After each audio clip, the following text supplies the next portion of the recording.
Olá, muito boa tarde para você que nos assiste. Hoje o Consulta ao Doutor fala sobre gravidez de risco. Afinal, quando é que se configura uma gravidez de risco? O fato da mulher ter uma idade mais avançada para os critérios ali da ginecologia e obstetrícia, né, já faz com que a gestação seja de maior risco?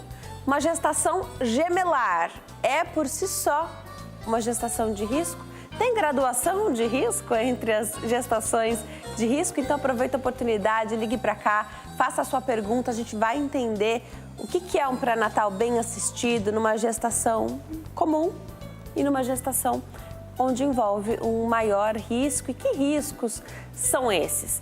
Aproveita então, liga para cá, faz sua pergunta, 0 operadora 11 3337 5886. 3337 5886. Você também participa pelas redes sociais, facebook.com/consulta ao doutor, facebook.com/Denise Luque. No meu Instagram também espero sua participação, @Denise Luque. Hoje eu tenho o prazer de receber a doutora Alessandra Fernandes. Ela é médica, ginecologista, obstetra, especialista no nosso tema de hoje, que é gestação de risco, gravidez de risco. Doutora, é um prazer te receber aqui. Obrigada por ter vindo. Obrigada pelo convite. A gente vai ter a oportunidade de falar bastante sobre esse tema. Você que gosta de saber um pouquinho mais dos bastidores, quer acompanhar as redes sociais aqui da HIT, @TVHIT. No Instagram, aliás, seja bem-vindo, no Instagram esse é o @TVHIT. No YouTube, você que está por aí, aproveite, se inscreva, ative as notificações. É claro, seja muito bem-vindo. Dá para ver e rever a todos os programas a hora que você quiser e ainda compartilhar e, portanto, multiplicar informação pelas redes sociais. Então, o canal é HIT TV lá no YouTube. Aproveite para não perder nada. Doutora, vamos começar então falando um pouquinho. Conta pra gente o que se define, como se define uma gravidez de risco. Eu abri o programa falando sobre idade da mulher, uma gestação múltipla. São fatores? São, na verdade, uma gestação de risco se caracteriza por qualquer situação que fuja a uma gestação comum, que fuja a uma gestação que não precisa de cuidados especiais. Então, se a gente partir pensando, né, uma mulher mais velha é uma gestação de alto risco? Sim, por quê? Porque ela tem maior risco de desenvolver algumas doenças, como diabetes e hipertensão, tem maior risco de ter malformações fetais, algumas síndromes são mais comuns. Então, a gestação de alto risco se caracteriza por qualquer doença, alteração, patologia materna, alguma doença materna ou alteração fetal que envolva um risco, um cuidado maior no pré-natal. Basicamente é isso. Agora, essas gestações comuns, vocês chamam de baixo risco, né? Elas também podem se transformar em gestações de risco, né? Sim. A qualquer momento da gestação. A qualquer momento. Uma gestante pode entrar numa gestação sem nenhum tipo de alteração e, coisa que é comum, a partir da metade da gestação, algumas doenças podem aparecer, como diabetes, hipertensão, podem aparecer alterações de tireoide, podem aparecer alterações do bebê, de líquido, algumas alterações de placenta. Então, uma gestação normal tem que ser bem seguida porque ela vira de alto risco. Pode virar também, né, em algum momento. E algumas já começam tendo um risco aumentado. E aí, vocês classificam que risco é esse? Se é o risco médio, né? Porque de baixo risco as gestações que transcorrem normalmente já são, né? Médio risco, risco ainda mais elevado, tem isso? Sim. Principalmente quem trabalha com isso, a gente tende a classificar, né? Exemplo, um gemelar que não tenha nenhum fator adicional, uma gestante gemelar jovem, sem nenhuma outra patologia, ela tem uma chance maior de desenvolver um trabalho de parto prematuro, mas ela se caracteriza mais num baixo risco do que num alto risco. Perfeito. Né? Diferente de uma gestação que a mulher já é hipertensa, já é diabética, ela já entra no alto risco. E ainda assim, existem algumas graduações, como exemplo, diabéticas insulino-dependentes. É um alto risco, maior do que uma diabetes que não seja insulinodependente ou que não precise usar. Então, existe sim uma certa graduação de alto e altíssimo risco, mas a classificação é interna, é nossa. E não é para assustar a gestante, né? Porque esse momento é bem delicado, é um momento de grande expectativa, um momento muito abençoado. Então, não é para assustar a gestante, é só para ter o cuidado que ela necessita, é isso? Exatamente, é isso. Uma das coisas que eu costumo falar, algumas gestantes chegam muito assustadas no consultório, né? Mas por que a minha gestação é de alto risco? Ah, porque você tem um problema na tireoide. Ah, mas é controlado. Mas não deixa de ser um alto risco e requerer um cuidado maior. Tá. Né? Ok, se tem alteração, é controlada, mas pode descompensar. E o pré-natal de alto risco vem justamente para não deixar que isso piore ou descompense. Não é para assustar, é para cuidar melhor. Eu costumo sempre falar, um bordão meio meu, que assim, gestação de alto risco também dá certo, né? Sim. Gestação de alto risco, o bebê nasce bem, nasce saudável, é só acompanhar bem. Uma das preocupações que as mulheres que trabalham têm é de permanecerem trabalhando até enquanto for possível, né? Porque aí você consegue ter a licença maternidade o tempo todo com o bebê, né? O máximo de tempo possível. As gestações de risco mais elevado, então as de alto, médio e alto riscos, elas conseguem, com acompanhamento adequado, então fazendo as visitas médicas, você consegue também trabalhar? Claro que depende de que trabalho a gente está falando, também, né? Depende. Mas assim, depende da patologia, do controle e do nível de repouso ou de cuidado que ela tenha.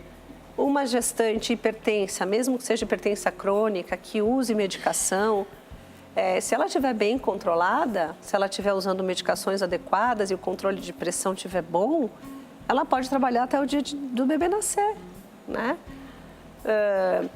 Uma trombofilia, que agora está na moda, trombofilia, né? Não é moda, é que a gente está diagnosticando mais, investiga também, né? Mais, busca mais. As trombofílicas, se elas tiverem com medicação adequada, com controle adequado, elas também podem trabalhar até o dia do bebê nascer. Agora, outras, como uma placenta prévia, que é aquela placenta que é baixa, que sangra, aí algumas a gente vai ter que afastar, manter em repouso absoluto ou repouso relativo, mas em casa. Então, depende muito do caso. Mas a grande maioria pode trabalhar até o final. E eu acredito que seja o desejo dessas mulheres também, porque eu fico imaginando, essas últimas semanas, elas devem ser bem cansativas, né? Então já tem uma ansiedade, uma expectativa muito grande, está pesado, né? Assim, literalmente falando, o corpo está mais pesado. Isso. Então as mulheres já ficam mais cansadas, trabalhar se ocupa o seu tempo ali. Eu acredito que seja uma forma também de fazer passar mais rápido, Exatamente. Né? Vamos falar sobre as semanas de gestação? Vamos lá. O que é ideal do nascimento do bebê e o que implica uma gestação de risco também na chegada do bebê com relação à prematuridade ou não? Bom, a gente considera o limite da maturidade 37 semanas para frente. Né? 37 semanas e um dia, tudo bem? 37, 36 e 6... Tá bom. É o contrário, 37 cravadinho, né? 36 e 6 dias, né? Ela entra na prematuridade. Perfeito. No pré-termo, e aí, dependendo da idade gestacional, prematuridade ou prematuridade extrema, né? O ideal para o bebê nascer, na verdade, é quando ele quer nascer. Que ele está pronto, né? Quando ele, idealmente, entra em trabalho de parto espontâneo, não significa que porque ele quer nascer com 30 semanas tem que deixar, não é isso. Mas o ideal é o mais para frente possível. Então, quando nós temos que interromper uma gestação com segurança, o ideal é a partir de 39, pelo menos na minha opinião, né? Que é quando ele já tem um pouco mais de maturidade. 37 tá bom? Tá bom, mas assim, cada dia que ele ganha, principalmente em relação ao pulmão, a evolução dele é um dia a mais. 38 tá bom? Não, tá bom, vai. Então, não é bem assim, né? Se a gente precisa tirar e tem uma segurança de levar até 39, pouco depois, seria o melhor dos mundos. Algumas vezes a gente tem que antecipar um pouco, né? E quando você falou de entrar em trabalho de parto espontâneo, né? E aí a angústia de muitas mulheres é que estão na semana de número 40 Nunca chega. E não entraram ainda em trabalho de parto. Eu sei que existe uma conduta que é de médico para médico, se leva até 42 ou se fica nas 41 semanas. Quero saber a tua posição. Assim, a gestação vai até 42. Então, é aceitável por protocolos diversos que até 42 é aceitável, né? Na minha opinião, 41 está de bom tamanho. Você acha que implica um risco maior essa última semana aí, quando você não tem... a mulher não entrou em trabalho de parto? Pode haver um Pode haver. Assim, a partir de 40 semanas já é considerado pós-termo.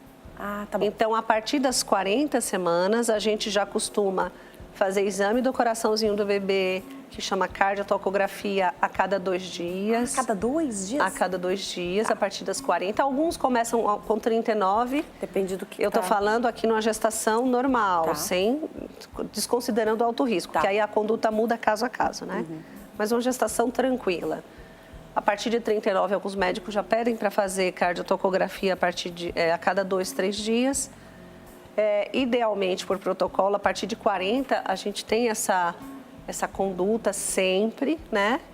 E a partir de 40 é aquela idade gestacional, que você tem um risco maior de sofrimento fetal, do bebê fazer cocô na barriga, que todo mundo fala. Não significa que isso vai acontecer. Significa que a gente tem que ficar mais alerta depois disso. E a questão do sofrimento fetal, que é até em vários trabalhos de parto, eles precisam ser interrompidos e vir uma cesariana, né? Sim. Por conta disso, houve sofrimento fetal. O que é o batimento cardíaco e por que ele pode... Alguns falam, não houve uma recuperação adequada, né? Estava indo tudo bem e a cada momento... parou ali um pouquinho, né? Diminuiu o ritmo. O que é isso? É por conta da falta de espaço? É porque... Por que acontece isso? E por que você tem que monitorar tão de pertinho com esse exame? Vamos falar então assim, vamos dividir o sofrimento fetal em 2. Tá. Sofrimento fetal agudo, que eu acho que é esse que você está puxando, né? Pra gente falar, abrir aqui. E sofrimento fetal crônico. Sofrimento fetal crônico, eu vou fazer um apanhado rápido. Pode vir desde de uma metade da gestação, o bebê vem sofrendo por uma paciente que é hipertensa grave, por trombofilia mal controlada e etc. A placenta e o bebê vêm sofrendo alterações que vão levar a um sofrimento crônico. E você está enxergando isso no acompanhamento? O bebê não cresce direito, o líquido diminui ou aumenta, no caso da diabetes o líquido aumenta. Então, a gente vem enxergando isso no acompanhamento pré-natal, como eu falei, é muito importante por isso. A gente tem que ver cada sinalzinho, né? Quando você fala, a gente está falando do crônico. Tá. Quando você fala no sofrimento fetal agudo, que é esse da hora do parto, ou da cardiotoco, ou do Doppler, apesar de que o Doppler pode mostrar aquele sofrimento fetal crônico também, né? Falando na hora do parto, que a paciente ou está em trabalho de parto, ou ela vai fazer um exame, que é esse que a gente faz a cada 2 dias, e acaba pegando um batimento diferente, depende muito do momento. Ou o batimento na cardiotocografia pode ficar muito paradinho, e isso já está falando que ele está com pouca reserva de oxigênio, por isso ele fica mais quietinho, o coração varia menos o batimento, né? Ou na hora do parto, às vezes a gente tem uma queda de batimento que pode estar associada à contração. Às vezes, na contração, o batimento do bebê cai naturalmente e recupera, porque a contração dá uma diminuída no sangue, no oxigênio dele, aí ele dá aquela caidinha, mas logo ele recupera. Então, tem algumas quedas no trabalho de parto que são fisiológicas, que acontecem na contração da mãe, né? E tem outras quedas que são quedas sustentadas do batimento ou que não recupera bem. Aí a gente caracteriza um sofrimento fetal que precisa intervir. Então, nem toda queda de batimento... é um problema. É um problema. A gente, às vezes, chama de dip umbilical. O cordão umbilical pressionou um pouquinho na contração, dá uma caidinha e recupera. Então depende muito, né? Da hora, do momento do trabalho de parto, se ela está bem assistida. Às vezes, com um trabalho de parto prolongado, o bebê esgota a reserva e ele começa a cair o batimento por causa de falta de reserva de oxigênio e outras coisas, glicose, etc. Por isso que não dá para ser extremado, né? Ter um comportamento radical quando o assunto é gestação e trabalho de parto, né? Isso. Não dá, porque você vai ver no momento. Não dava para saber antes, só vivendo aquela situação mesmo para saber. E aqui, na minha opinião e na minha maneira de ver, entra muito toda a aparelhagem que se tem do hospital, né? Eu estou imaginando, não vou colocar isso em questão agora, algumas pessoas são a favor de terem o seu bebê dentro de casa. Uma gestação, isso, né, alguns médicos falam, se for de baixo risco, poderia ser avaliado. De qualquer forma, a gente já falou que, de repente, no trabalho de parto você tem um problema. Isso. Aqui eu entro na questão. Uma gestante de risco, ela não pode nem pensar nisso, né? Na minha opinião, como especialista em alto risco, não. Minha opinião é bem redonda, não. Gestante de alto risco, parto hospitalar. Perfeito. Não, pode ser normal, natural, perfeito, na banheira, mas em casa, não. Perfeito. Porque você precisa, sempre você pode precisar dessa estrutura, né? Exatamente. Mas quando você já tem ali a avaliação que o risco é aumentado, para que passar por um sufoco? Exato. Né? Então, vamos lá. A Adriana está na linha, fala conosco de Minas Gerais, tem pergunta para a doutora. Oi, Adriana, tudo bem? Tudo bem. Boa tarde para você, muito obrigada por ter ligado. Fica à vontade, pode fazer sua pergunta. Aqui, eu sou Adriana, de Luisburgo. Eu tenho 39 anos e queria tirar uma dúvida com a doutora, porque eu tenho 2 filhos, eu tenho uma filha de 20 anos e tenho um filho de 8 anos. Só que eu gostaria de ter outro bebê, só que há 2 anos atrás eu descobri que tinha diabetes. Aí eu faço uso de insulina 2 vezes ao dia. E o médico que trata disso, da tireoide e da diabetes, ele me recomendou a não ter. Só que eu tenho muita vontade de ter outro bebê. E queria saber se corre algum risco, alguma coisa que, ou comigo ou com o bebê, o que pode acontecer? Obrigada, Adriana. Um beijão para você. Doutora, ela tem um desejo no coração dela e uma posição já do médico que a acompanha. Bom, o que eu costumo falar sempre é: quem não trabalha com gestação de alto risco, às vezes desencoraja uma gestação por medo, né? A mulher também. Eu trabalho, uma das minhas especialidades é diabetes na gestação. Eu trabalho com diabetes há muitos anos. E eu tenho um número gigante de gestantes diabéticas, usuárias de insulina, não usuárias de insulina, diabéticas gestacionais, diabéticas tipo 1, tipo 2. E graças a Deus eu tenho um índice de sucesso muito bom. Só que aí tem um porém muito grande, Adriana. Você tem que achar algum médico que tenha experiência com isso, que seja de preferência obstetra de alto risco, que trabalhe com diabetes. Ou endócrino, que tenha experiência com gestante. Porque um obstetra normal, que não tem manejo, fica um pouco, obviamente, com medo de controlar. E um endócrino que também não tem experiência com gestante, às vezes tem medo também de controlar. Então, o ideal é que você procure um obstetra de alto risco ou um endócrino que tenha manejo com gestante, tanto para tireoide quanto para diabetes, tá? É possível, a gente tem que fazer ajustes de insulina diferentes. No caso, você usa 2 vezes por dia. Muito possivelmente, nós precisamos passar para 3 vezes. Às vezes, mudar o tipo de insulina que você usa, né? Você tem que ter um pouquinho a mais de pressa, porque além da diabetes e do hipotireoidismo, você já tem 39 anos. Então, se você quer ter o seu bebê, procure um especialista e vá que está na hora. Perfeito. Então, a doutora não desencoraja, está acostumada com isso, né, doutora? Você está acostumada com esse dia a dia. Só cuida bem. Isso é muito importante, ter o profissional, que esse seja o dia a dia dele.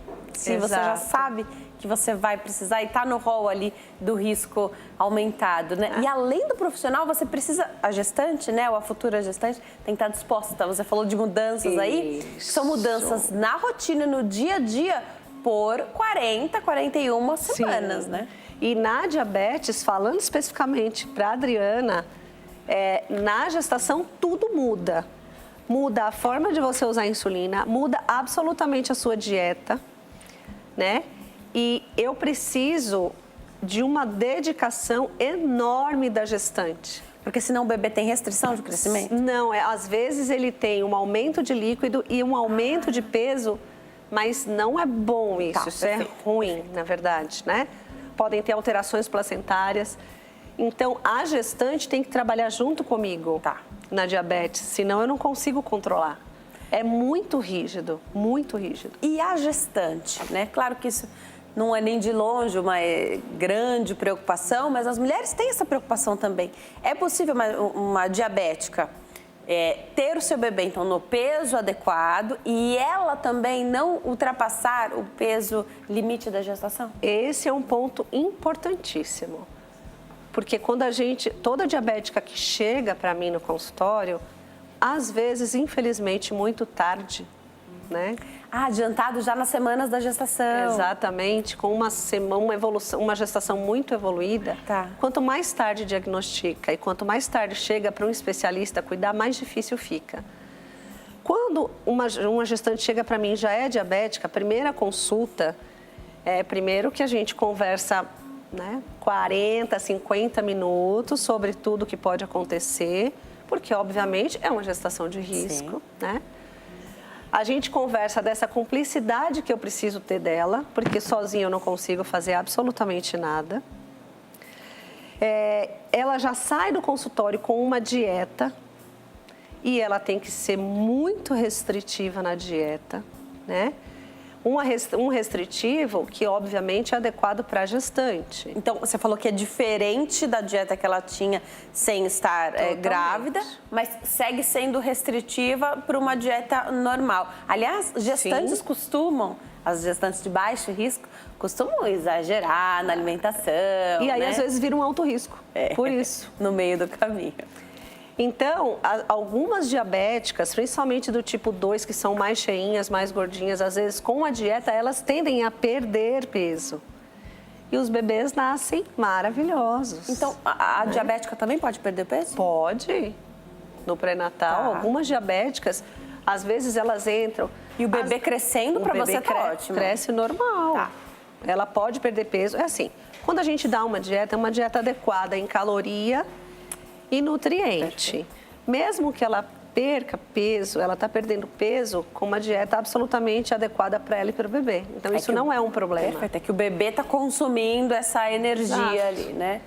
Então, às vezes, ela entra na gravidez com uma dieta absolutamente fora do padrão não, né? O padrão dela, às vezes, né? Sim. E aí, quando ela se ajusta, ela começa a perder peso. Por quê? Porque agora ela está fazendo uma dieta equilibrada. E isso é muito importante. Então, o bebê geralmente... E depois tem a volta, né?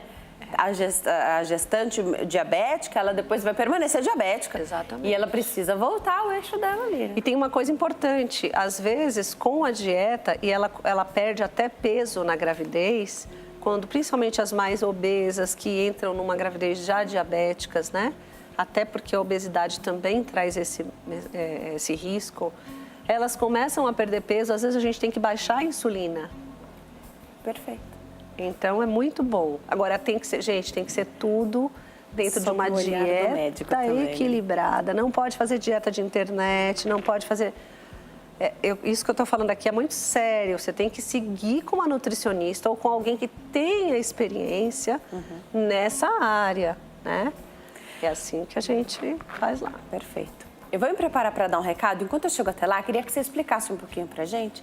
Você falou de algumas gestantes chegando para você ou para outros profissionais especialistas em gestação de risco, mais tarde, mais adiantado ali na idade gestacional. E aqui tem duas questões que eu queria levantar.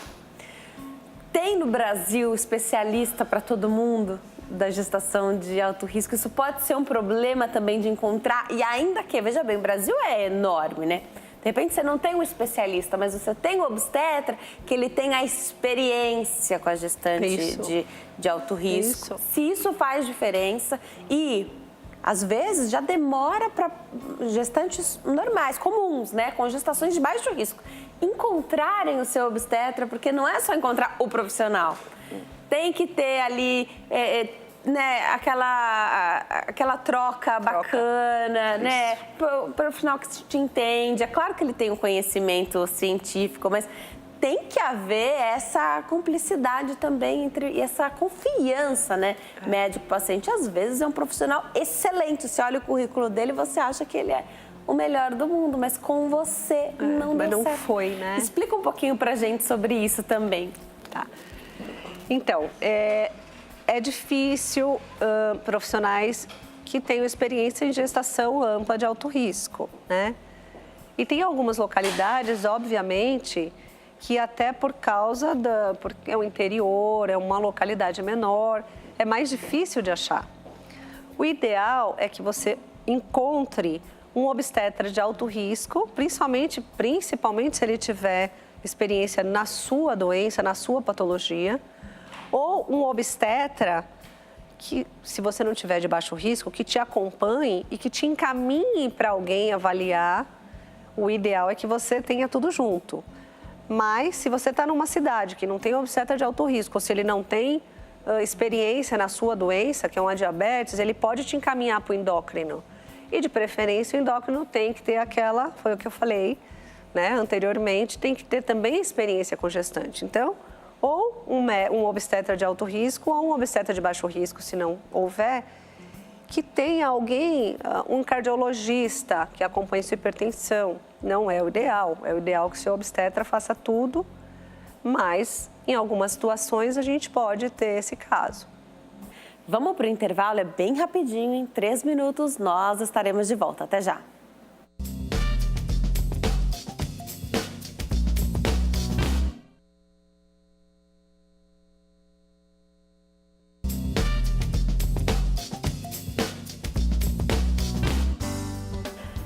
Nós estamos de volta. Hoje o Consulta ao Doutor fala sobre gravidez de risco. Quem tira as nossas dúvidas é a doutora Alessandra Fernandes. Ela é médica, ginecologista, obstetra, especialista em gravidez de risco, portanto especialista no nosso assunto. Explica tudo para nós, está dando uma aula aqui sobre esse tema. Você que está em casa, tem alguma dúvida? Pega o telefone e ligue para cá. 0 operadora 11 3337 5886. Você também pode participar pelo facebook.com/consulta ao doutor e facebook.com/Denise Luque no meu Instagram. Fica aqui o convite para que você siga o perfil. Tem uma série de fotos, tem sempre vídeos e novidades por lá, então @Denise Luque. Doutora, recebi algumas perguntas aqui, daqui a pouco eu parto para elas. Uma gestação que é classificada com maior risco, então que você sai ali das gestações de baixo risco, você tem um risco que seja mínimo, mas já um pouco aumentado, isso pode mudar o comportamento dessa mulher, e não só dela, da família, né? Então pode ser que as pessoas tentem poupá-la de mais coisas, ela pode ficar mais aflita, ter, não porque ela quer, mas sentimentos ruins. Isso pode atrapalhar o desenvolvimento da criança. Hoje muito se fala em tudo que a mãe sente, o bebê sente. Isso mesmo. Desde o primeiro dia. Conta um pouquinho pra gente. Isso mesmo. Eu costumo falar que quando a gestante começa a pensar em coisas negativas e atrair pensamentos, e porque vai acontecer, porque eu vou ficar doente, porque não vai dar certo, eu costumo dizer que a chance de não dar certo começa a aumentar, né? Porque não só ela fica fixa pensando nisso, fica mais ansiosa. Às vezes a pressão aumenta e às vezes fica procurando coisa até achar. E essa ansiedade, esse sentimento de ruim, liberam várias substâncias que não são boas nem para a saúde da mãe, nem para o bebê. Então, ela começa, o nível de estresse aumentado libera várias substâncias, uma delas é o cortisol, que aumenta o risco de hipertensão, aumenta o risco de diabetes e assim por diante. Eu falei de uma substância de várias, né? Então, você com o estresse, com a ansiedade, você aumenta o risco de você desenvolver uma alteração vascular, de placenta até às vezes, porque você imagina você viver numa tensão o tempo inteiro. Você aumenta várias substâncias, catecolaminas, que vão aumentar a pressão. E isso tudo é muito nocivo e passa para o bebê, sim. Existem alguns trabalhos mais recentes, até trabalhos com ressonância fetal, que mostram que o bebê existem alterações com o bebê relacionadas aos sentimentos maternos. Então, a família tem que ajudar muito nisso, né? E o grau de risco depende muito no que seu médico vai falar. Quando eu tenho um risco maior, eu chamo a família e falo, olha, a situação legal. é esta. Tá. O risco é esse. Então, vamos por este caminho. Ou então, olha, você é um risco moderado. Você pode ter vida normal, você pode trabalhar normal. Não precisa ter restrição nenhuma. Então, depende muito do que o médico vai orientar. Você também orienta se a paciente deve... claro que o marido está ali, né? A ideia é que eles possam ir juntos às consultas de pré-natal e tirar todas as dúvidas. Às vezes até a mãe, né? Então está mais preocupada, vai ajudar ali também no pós-parto, também integrar a família, eu acho excelente. Mas você também fala, olha, é de risco, nós estamos está tudo controlado. Fala para a família, não fala, porque nem todo mundo tem uma coisa boa para falar. E aí a gestante pode ficar mais preocupada, de repente ouvir histórias que não deveriam ser contadas para ela nesse momento. Exato. Eu tenho uma cumplicidade muito grande com a gestante de alto risco. A gente vai sentindo se elas querem que fale, se elas não querem. Eu geralmente, eu compartilho muito com o casal. Legal. Sempre, né? E depende muito do que a gestante me retorna. A gestante fala, doutora, eu não quero que ninguém saiba. Não quer, ponto final. Legal. Tá? Ou então, ai, doutora, será que você pode me ajudar? Eu falei, traz sua mãe. A diabética que a mãe leva doce. Traz sua mãe aqui, próxima consulta. Não tinha nem pensado mas pense. nesse boicote. Família. Não é por querer, veja bem. Não é cuidado. Por querer, né? Exatamente. Quer mimar. Isso. E às vezes eu preciso chamar a família, o marido, a sogra. Olha, não pode, vai fazer mal pro seu neto, né? Enfim, sal, mas lá em casa se cozinha com muito sal. Traz aqui quem você quiser, olha. Então, a comida dela é sem sal, porque ela tá com a hipertensão grave. Sem sal total pode ser necessário fazer?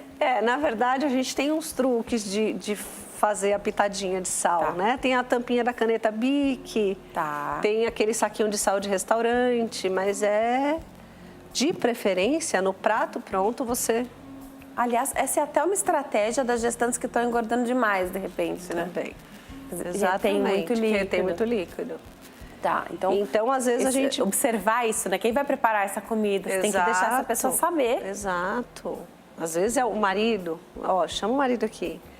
Não raro, em pacientes que têm um alto risco, que precisem de cuidados maiores, eu costumo chamar a família. O marido, praticamente sempre. Né? Porque ele está ali no todo dia, né? Tem que estar... E, às vezes, algumas pessoas mais envolvidas. A tia, eu moro com a minha tia, mãe, traz a sogra, traz aqui... E às vezes, do mesmo jeito que às vezes eu falo, olha, gente, é uma gestação de alto risco, mas, vida normal, tá? Vida normal, não precisa ficar deitada, pode fazer tudo normal, você não vai ter nada por isso. Então, depende muito do grau de risco, se eu chamo ou não chamo a família. Aí vai de paciente. Isso ajuda para que a gestante fique tranquila, tenha, né, pensamentos e sentimentos bons. Exato. E a gestação flua maravilhosamente bem. Com relação à escolha da maternidade, tem algo que seja específico para uma gestante de alto risco? Algo que você precisa? A gente sabe, bom, aqui em São Paulo tem tudo, né? Mas estou pensando em dimensões nacionais.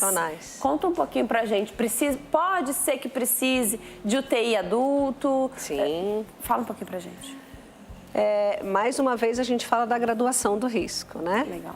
Vão ter casos de alto risco, que é uma malformação fetal, ou é um bebê que vai precisar nascer prematuro porque tem alteração na placenta, a gente vai precisar de um UTI-NEO.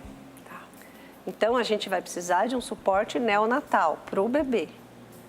Já outras pacientes, vamos supor que é uma gestante cardiopata, ela tem uma válvula biológica, uma válvula artificial no coração, ou uma metálica.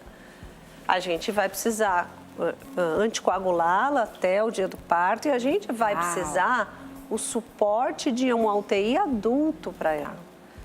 Então, depende muito da graduação do risco. Às vezes é um alto risco, muito alto risco, mas não precisa de um suporte de UTI adulto.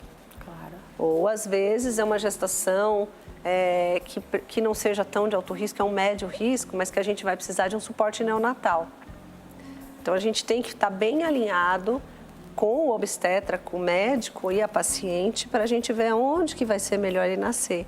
Um hospital mais tranquilo, um hospital terciário, que tenha tudo, né? Vai depender. Te dá segurança a paciente de alto risco que tem o contato do médico?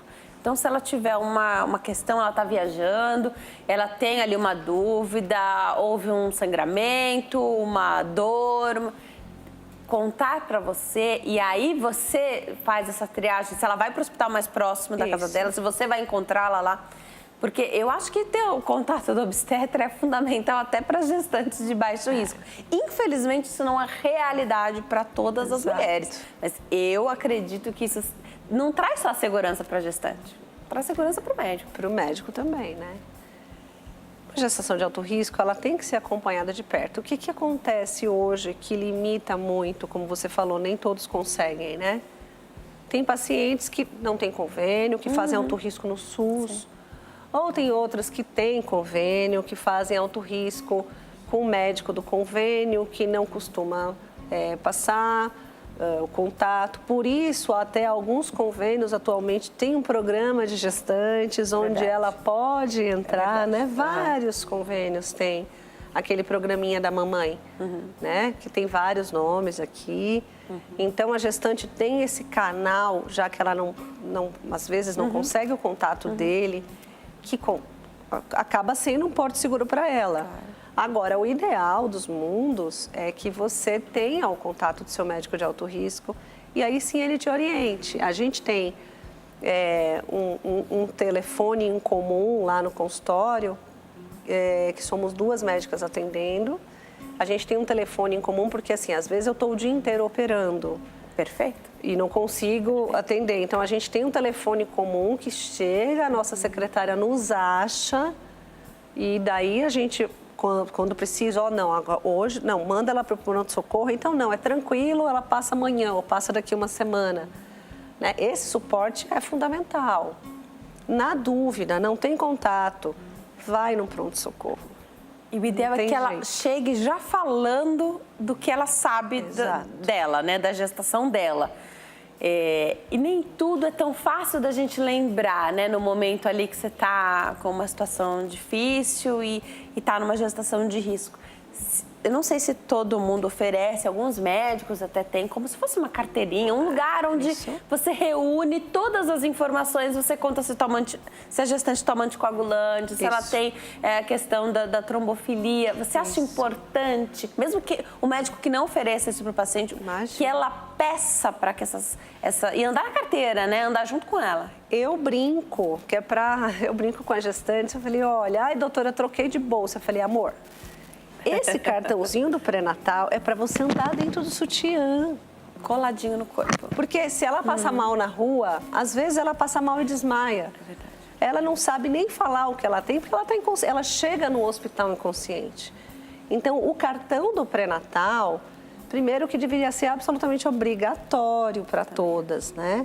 Porque as informações estão todas ali.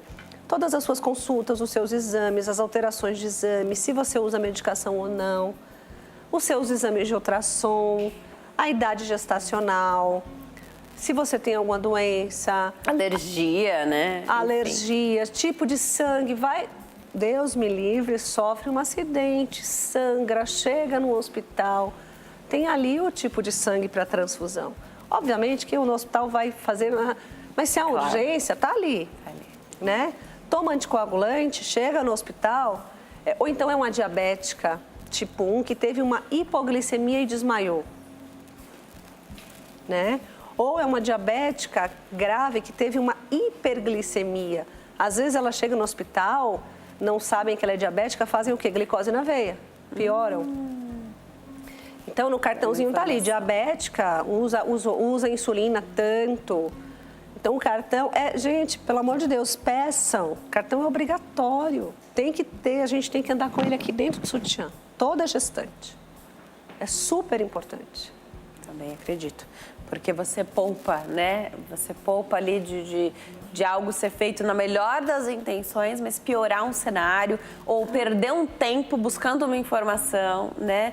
De repente, sua mãe está junto com você, mas ela não vai saber passar todas essas informações, né? Então, acho que isso eu também acredito que seja essencial. Você falou das diabéticas. O bebê nasce diabético? Tem a chance dele ter propensão à obesidade? Vamos lá, então a gente vai por partes de diabetes, né? As diabéticas, vamos falar das mais fáceis, que são as gestacionais, tá, né? Geralmente a diabetes gestacional, ela aparece depois da segunda metade da gravidez. Se aparecer antes disso, duvide que é gestacional. Geralmente é pré-gestacional, vem antes. E a pessoa não sabia porque é uma doença silenciosa, mesmo né? que você não saiba, às vezes vem de antes. Então, abaixo de 20 semanas, não tem uma idade correta, a gente fala segunda metade. Tá. Duvide, fez o exame primeiro, veio alterado, não é gestacional, você estava já pré-diabético e aí só exacerbou. Os bebês das gestantes diabéticas gestacionais, eles tendem a nascer com um aumento de peso, ou seja, mais gordo do que o normal, que isso não é saudável, não é bom, não é bonito, isso é alteração. As diabéticas que têm um bom controle, os bebês nascem normais, sem ser macrossômicos, que a gente chama, né? Quando a diabética, seja ela tipo 1, 2 ou gestacional, e tem alguns outros, molde, outros que eu não vou detalhar aqui, está descompensada, descompensada significa que ela tem muito açúcar no sangue, que ela não está com a dose adequada de insulina ou dieta.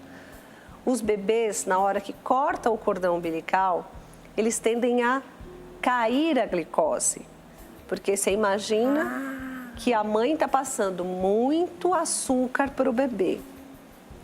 E o bebezinho, o pâncreas dele, está produzindo insulina para aquele açúcar lá em cima. Na hora que você corta o cordão umbilical, você corta o açúcar da mãe. E o bebezinho não se alimentou ainda, então ele vai fazer uma hipoglicemia. O oposto do que se imagina, né? O bebezinho nasce com diabetes? Não, não nasce. Geralmente ele nasce com hipo, ou então faz hipo, porque ele justamente cortou o cordão umbilical, parou o açúcar, né? Para ele que veio da mãe. Se essa mãe está compensada, está controlada, está passando um nível normal de açúcar para ele no sangue, vai cortar o cordão umbilical e ele vai manter o basal normal, não vai dar aquela queda de açúcar, até ele amamentar ou se alimentar a primeira vez. A ideia é que depois estabilize. Exatamente, depois estabiliza. Tá. Os bebês de gestantes diabéticas, principalmente diabetes tipo 2, é extremamente genético, associado à genética. Então, não é que esses bebês vão nascer diabéticos, mas a chance dele evoluir no futuro, lá na segunda metade da idade, na segunda metade da vida, 40, geralmente 40, 50 anos, dele vir a ser um diabético futuro, existe, porque a diabetes tipo 2 é associada à genética. A gestante diabética, quando é diabética gestacional, ela tem uma chance de ficar diabética depois. Mesmo que ela não fique no momento imediato pós-parto, ela pode vir a desenvolver uma diabetes, que a chance é grande, em 10 ou mais anos. Então, ela já mostrou exatamente que ela tem um defeitinho. Tá. Então, ela vai ter que fazer aquele exame da glicemia constantemente. ela tem que fazer um exame de curva glicêmica depois que o bebê nasce. Porque geralmente se faz uma curva glicêmica, que é praxe na gestação. Na gestação. E ok. É. Mas ela tendo diabetes gestacional, vai fazer depois também para saber se normalizou. se foi embora ou se E é um exame ficou. chatinho de fazer, né? É. Geralmente a gente pede a partir de 3 meses pós o parto, Tá. que aí os hormônios já deram uma acalmada. Tá bom. Agora, diabética pré-gestacional, tipo 1, tipo 2, MOLD e outros nominhos que tem, daí não é para fazer curva, porque já tinha diagnóstico, tá? Então, não faz curva, ela vai voltar a ser a diabetes que ela já tinha. Você falou do peso do bebê, a gente acredita, né, que um bebê menor tenha mais problema do que um bebê maior, né? Aí você contou que os extremos, então, são problemáticos. Exato. O que você considera um peso de bebê ok? Então, quando você está avaliando a tua gestante, mesmo a de alto risco, você está acompanhando ali que vem a média do peso do bebê, né? O que você considera bom? Vamos primeiro falar no termo, ou seja, de um bebê que nasce no tempo certo, né? A gente considera que entre 2,5 e 3,5, 2.500 gramas e 3.500 gramas, que é 2,5 kg a 3,5 kg, seja uma janela de variabilidade aceitável, né? Não significa que um bebê vai nascer com 3.700 e vai ter um problema. E seja macrossômico. Não, mas essa janela é uma janela que a gente considera uma janela normal, né? Então, vamos falar de uma média aí de 3 a 3 quilos, 3 quilos a 3,5 kg. Tá. Ao longo das idades gestacionais, a gente tem uma curva que a gente acompanha. O bebê tem que estar dentro do que é esperado, Isso, né? então a gente tem uma variação mínima e uma variação máxima.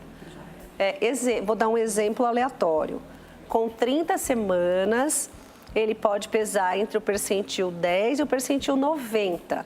Então, ele de repente pode pesar de 1.200 a 1.800 e tudo que está aqui dentro é normal. Claro que tem uns que vão mais para menos, tem outros que vão mais para mais. Os mais para menos, a gente tem que ficar de olho e os mais para mais também. A gente espera um percentil ali entre 20 e 80, passou disso, passou para baixo, para cima, a gente já fica de olho.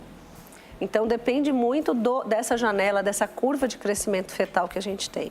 Eu vou me preparar para dar um recado enquanto eu chego até lá. Você falou dessa curva e a gente já teve a oportunidade de falar um pouquinho aqui dessa curva, mas quando os bebês já nasceram, né? Então, de fazer todo o acompanhamento da infância, com o pediatra e tudo mais. Mas durante a gestação, essa curva tem que ser seguida, né? Então, pode ser que um bebê seja menorzinho, mas ele está sempre dentro daquela curva, daquela margem.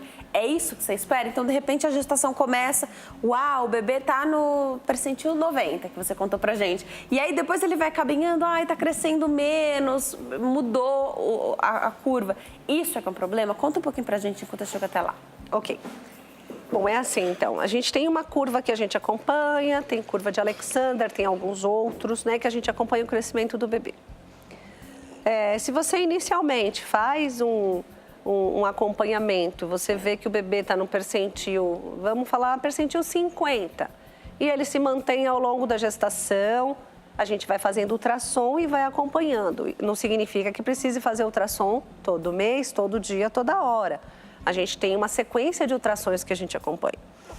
Se a gente perceber que esse percentil está desviando muito para cima ou muito para baixo, liga um sinal de alerta que a gente, de repente, tem que fazer um ultrassom com o menor tempo de intervalo entre um e outro para acompanhar se isso não vai aumentar ou não vai diminuir.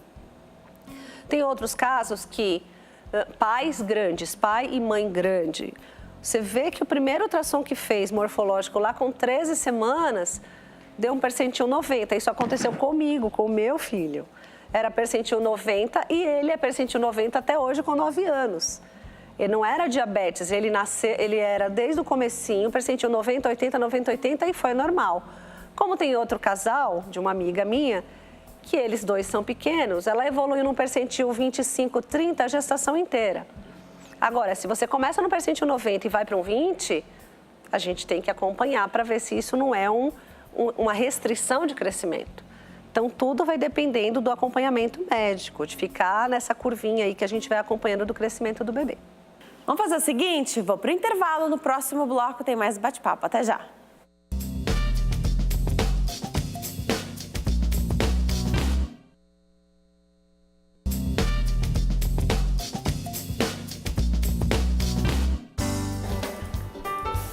Nós estamos de volta. Hoje o Consulta ao Doutor fala sobre gestação de risco. Aproveita a oportunidade para participar desse bate-papo.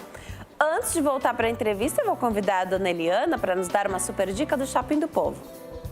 Boa tarde, Denise e todos vocês que estão acompanhando o programa Consulta ao Doutor. Eu estou aqui no Shopping do Povo para trazer para vocês aquela dica tão especial. Hoje eu estou aqui com um livro que eu tenho certeza que vai lhe ajudar, que você pode presentear para ajudar a vida de alguém, porque o título diz: Se Deus é bom, então por quê? Essa é a pergunta que muitas pessoas fazem. Por que coisas ruins acontecem com pessoas boas? Este assunto e muitos outros você vai aprender neste livro de bolso que você consegue ler em menos de 1 hora e adquirir um grande conhecimento. E este livro, pessoal, custa menos de R$10 e está aqui no Shopping do Povo. O Shopping do Povo fica na Avenida São João, no número 815, próximo à Estação República do Metrô. Mas você também encontra este livro no nosso site, spovo.com.br ou pelo Televendas 0 Prestadora 21 2141 5100. E é isso aí, Denise, essa foi a nossa dica de hoje. Todos vocês continuem acompanhando o Consulta ao Doutor. Muito obrigada, dona Eliana. Adoro suas dicas todos os dias no Consulta ao Doutor. Volto para o bate-papo com a doutora Alessandra Fernandes. Ela é médica, ginecologista e obstetra, especialista em gravidez de risco. Hoje explica tudo para nós. Você pode participar do programa ligando para cá, 0 Operadora 11 3337 5886 e também pelas nossas redes sociais. Vamos lá. Uma gestante de baixo risco hoje já fica encantada com as possibilidades que a gente tem, né, doutora? Então, é possível, quem tem essa possibilidade, dá para pagar ultrassom dos mais tecnológicos, onde você consegue ver a feição do bebê. Parece uma fotinho mesmo. Você sai de lá com uma fotografia do bebê na melhor resolução que é possível hoje. E realmente eles, né, dá para você ter uma ideia, até se parece com a mãe, mais com o pai, as características. Na verdade, isso não é algo necessário para ter, né, a boa evolução da gestação. Então, a gestante que não tem condição de fazer esse ultrassom, alguns até oferecem, alguns laboratórios oferecem até como cortesia essa questão do 4D, né? Então, no finalzinho, você vai lá, muda e dá uma olhadinha. É gostoso, tudo bem, mas isso gera uma angústia também em algumas gestantes que não têm essa possibilidade. Hoje isso é bem mais comum, mas até pouco tempo atrás, eu vou chutar aqui uns 5, 6 anos, nem era tão comum fazer essa... Você tinha que pagar e era caro esse exame. Hoje a gente tem aparelhos que é possível, então, ouvir o coraçãozinho do bebê a gestação inteira. Fala um pouquinho pra gente sobre essa pressa, essa tentativa de controlar essa gestação, que até as gestantes de baixo risco têm. Isso. E as de alto risco, eu fico imaginando em que situação elas podem ficar, porque, claro, a mãe consegue sentir o bebê e isso é um grande marcador para a mãe, né? Claro. O bebê tá mexendo, ele tá ótimo. Conta um pouquinho pra gente. Em relação ao ultrassom, né? Os ultrassons mais importantes, que a gente considera os 2 ultrassons mais importantes da gestação, quer dizer, os 2 mais importantes iniciais, são os ultrassons morfológicos do primeiro e segundo trimestre. O primeiro é aquele que se faz entre 9 e 12, 13 semanas, para ver a translucência nucal, a nuquinha do bebê, o osso nasal, o ossinho do nariz, uma onda A lá do Doppler que mostra, enfim. Esse ultrassom é 2D, né? Não é 3D e nem 4D. Né? O ultrassom mais importante do início da gravidez é um 2D, é um ultrassom normal, comum. Né? O ultrassom morfológico do segundo trimestre, que se faz entre 18 e 24 semanas, também é 2D. Não é melhor ser 3D ou 4D. É importante ser 2D para que façam as medidas e as visualizações dos órgãos necessárias. O ultrassom 3D e 4D é bonitinho para você tirar foto do pipi. Não significa que você precisa fazer, não é necessário. Não é necessário, né? E como você falou, alguns laboratórios hoje já tiram uma fotinho de 3 ou 4D no meio do ultrassom 2D, né? Mas são ultrassons que, fora em algumas situações raras, vou dar um exemplo assim, atípico, que o bebezinho tem uma fenda, que isso é comum, labial. Que é o lábio leporino. Isso, o lábio leporino. Tá. Daí, o ultrassom 3, 4D faz a diferença, porque você vai... Mas, assim, é excepcional. Perfeito. E ele não substitui nenhum outro. Entendi. Né?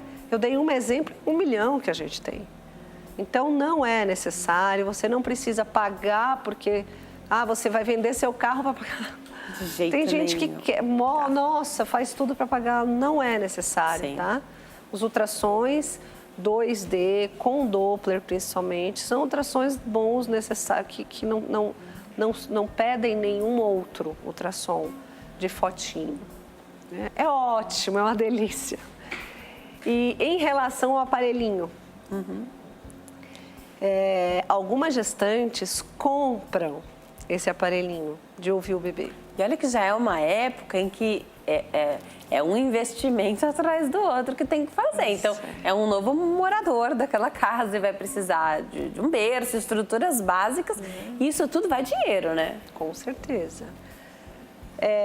Em todos os anos que eu faço alto risco e toda a gravidade, que óbvio, eu tenho casos gravíssimos no consultório, que se multiplicam as patologias. Às vezes é a hipertensão diabética, trombofílica e eu nunca pedi para comprar aparelhinho para ouvir o bebê. Não é necessário isso. Né? O bebê dá sinais de que ele está bem. Sim. Na movimentação, a gente faz aquela coisa, dá aquele mobilograma para a mãe. Olha, mãezinha, ele tem que mexer a cada 4 horas. Se parar de mexer mais de 4 horas, procura uma Esse é o tempo maternidade. mesmo estimado? A cada 4 horas? A gente fala que o bebê tem que mexer a cada... Não é a cada 4 horas. Que ele não pode ficar mais de 4 horas sem se mexer. Isso, o contrário. Tá, perfeito. Então, assim, o bebê passou 3, 4 horas sem se mexer, dá um cutucão nele. Antes de ir para a maternidade, dá uma cutucada, ele está dormindo. Entendi. Né? Entendi. Então, a gente dá todas as orientações. O bebê está mexendo menos, está mexendo mais. Tem gestante que reclama porque ele mexe muito. Aí, de repente, no outro dia ele mexe menos.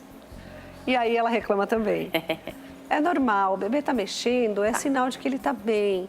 Não precisa ter o aparelhinho para ficar ouvindo toda hora, o dia inteiro. Isso gera uma ansiedade, um estresse. E aquilo que a gente já tinha comentado, né? Dessa angústia, desse sentimento, sensação de que algo pode dar errado a qualquer momento. Exato, isso traz coisa ruim, né? Isso te faz mal para a gestante, faz mal para o bebê. Ele está sentindo a sua angústia. Já pensou, você o tempo inteiro, vou ouvir, aí daqui a pouco ele não mexeu, vou ouvir de novo. Isso traz uma coisa muito ansiosa, muito ruim, né? De ficar nessa ligação. Vamos pensar em coisa boa. Perfeito. Né? Aqui, olha, ele mexeu de novo, olha que delícia. Não, ele não mexeu, eu vou ouvir, sabe? Assim, inverte os valores, né? Você para de sentir que ótimo que o seu bebê está chutando, para ficar ouvindo o coração dele e contar o batimento com o aparelho. Então, existe hoje em dia, em algumas situações, uma inversão. Né? Em vez de você estar curtindo o seu momento grávida e, que legal. Não, você está preocupada no que pode acontecer de errado, no que pode acontecer de ruim. Isso não é bom, não é saudável. Perfeito. Doutora, eu vou me preparar para dar um recado. Enquanto eu chego até lá, explica um pouquinho para a gente sobre descolamento de placenta.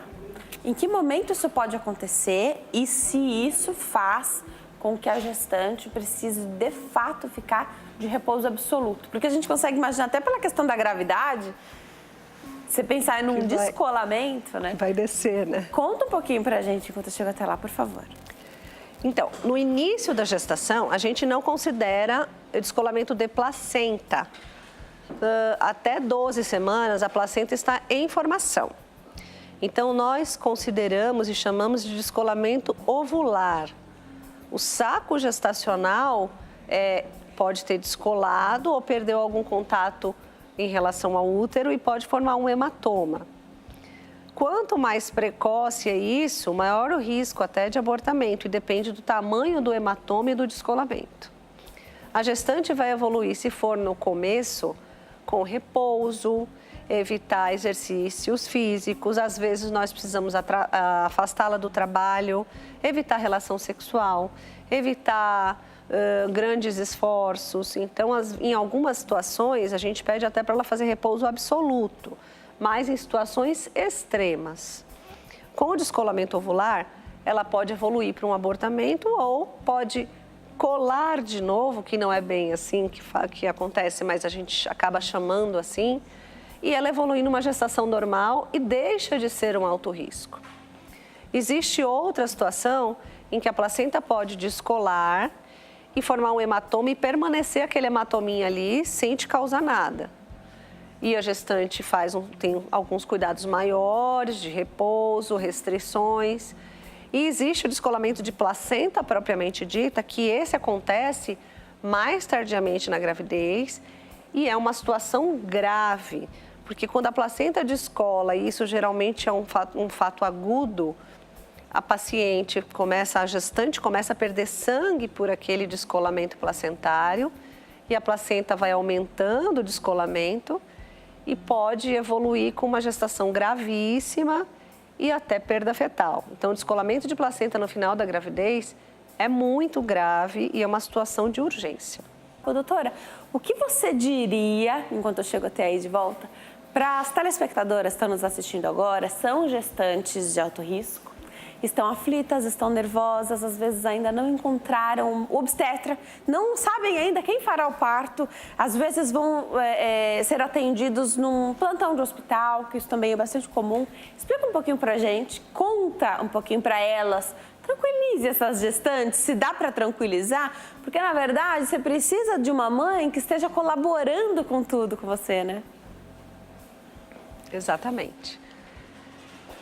Vamos lá. As gestantes de alto risco, a primeira coisa que devem... Aliás, vamos lá. Qualquer gestante precisa fazer pré-natal. O pré-natal em si, sozinho, ele reduz o risco de uma gestação em mais de 70%. Só a realização do pré-natal, né? Então, toda gestante deve procurar, assim que descobrir que está grávida, deve procurar um pré-natal. Sendo alto risco, o ideal é que procure um obstetra de alto risco. Mas eu sei que no nosso Brasilzão, a gente não tem sempre, né? Então, a gente segue com um obstetra. Eu moro no interior, cidade pequena, e eu faço pré-natal no posto com uma enfermeira. Certamente, a enfermeira vai te acompanhar e se você for de alto risco, ela vai te encaminhar para um médico ou para um serviço da sua cidade de terciário, ou que tenha melhor suporte, né? Sendo de alto risco, você vai ter que, além de fazer um pré-natal de alto risco, você tem que seguir algumas orientações para a sua saúde. Então, a diabética não pode, né, comer carboidrato, açúcar, massa, pão, tudo tem que ser regrado. A hipertensa não pode comer sal assim à vontade, né, e alguns alimentos. A gestante que tem trombofilia vai ter que usar o remedinho dela todo dia para evitar algumas outras coisas. A que tem alteração de tireoide vai ter que usar o remédio de tireoide todos os dias e assim por diante. Então, além de um serviço especializado, de um médico, se você não tiver um médico de alto risco, que é o ideal, um obstetra de alto risco, você junto com o seu médico, o médico que te acompanha, o médico da família, que eu sei que tem vários postos que tem o médico da família, vai saber cuidar de você ou vai te encaminhar para alguém. Só que você tem que fazer a sua parte, né? A sua parte como? Fazendo uma dieta adequada, usando a medicação que está prescrita, adequada, fazendo coisas próprias da gestação, exercício físico conforme a sua necessidade, a sua possibilidade, né? Porque tem que ter a liberação às vezes, né? Alguns altos riscos não dá para fazer. Né?